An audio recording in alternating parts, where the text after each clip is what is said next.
Dr. Caldwell, I've seen a couple of your videos in the past, and one of them I thought was interesting that you said every cancer can be cured in 2 to 6 weeks.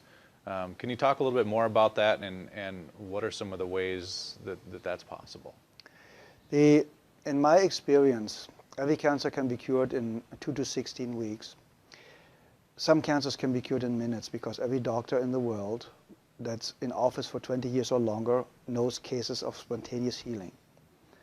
There's even a book out called Spontaneous Healing by a guy I really don't like, just stating that there are cases of spontaneous healing. That means if it's possible, we just have to find a way to access this. That's number one.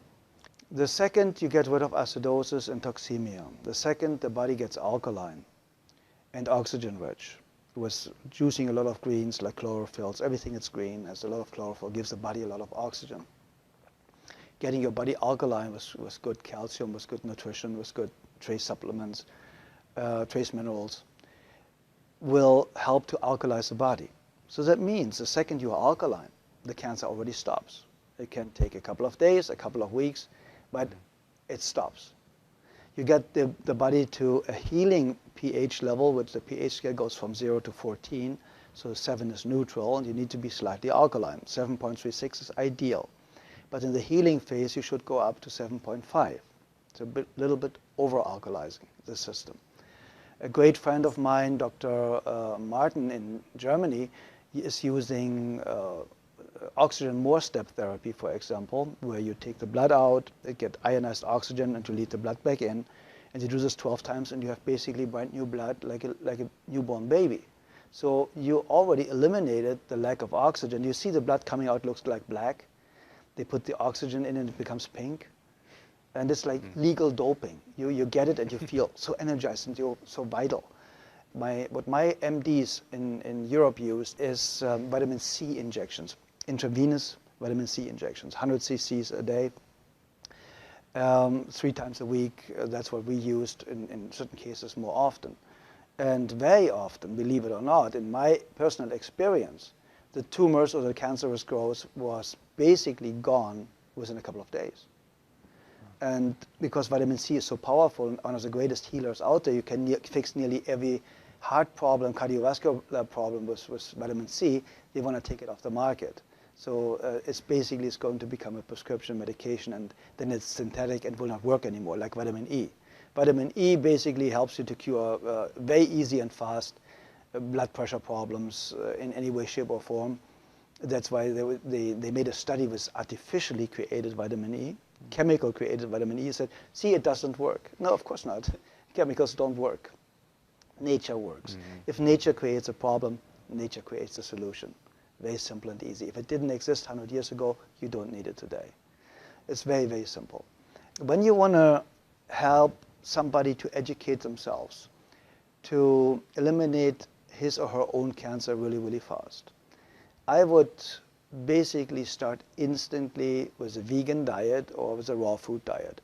My friend Paul Nissan is one of the greatest raw food chefs. He has fantastic books out there about raw food, so it's accessible for a couple of bucks how to do it. He has free videos all over his website. And I would go instantly on a raw food diet. I would go make sure, if I don't have a very rare kidney disease, to drink a gallon of water a day with half a teaspoon of sea salt in it a day, because we need salt for every body function. We need electricity. And this electricity can only be produced with enough salt, basically. So if you have a lack of salt, you have a blood pressure problem. See, and we're not supposed to have salt, though, too, especially if we have high blood pressure. That's what we're told. Okay, it's the opposite. The problem is they are talking about table salt. Very often, table salt is 1/3 glass, 1/3 sand, and 1/3 salt. So the glass or the sand is scratching the arteries, and they start to bleed. So now cholesterol goes there to stop it from, to make you survive, to stop it from bleeding, so that you don't bleed to death internally. So now they say the cholesterol all of a sudden is a cause of the high blood pressure because it narrows the bloodways. And that's completely absurd, because you die of not enough cholesterol. You do not die of too much. There are people with a cholesterol of 600, perfectly healthy, never been sick in their lifetime. So what do you do with a patient in a burn unit? You give them 20 to 25 hard-boiled eggs a day, because they know only cholesterol can rebuild brand new healthy cells really, really fast. Nearly 87% of a cell is built from cholesterol. So where does the new cell potential or foundation come from if you have a lack of cholesterol? Everybody should have at least 250 combined cholesterol. And then they tell you LDL and HDL are good and bad cholesterols. It's not even cholesterol. It's a protein that transports cholesterol. So they are too stupid to even narrow it down the right way. So if you look at the facts and if you look what they know and what they don't know, you know that Dr. Gary Null stated it, and a lot of other people, the medical profession, the medical doctor statistically has the shortest lifespan of 56 years of age, the highest abuse rate of alcohol and drugs, the highest suicide rate, only the psychiatrist is higher.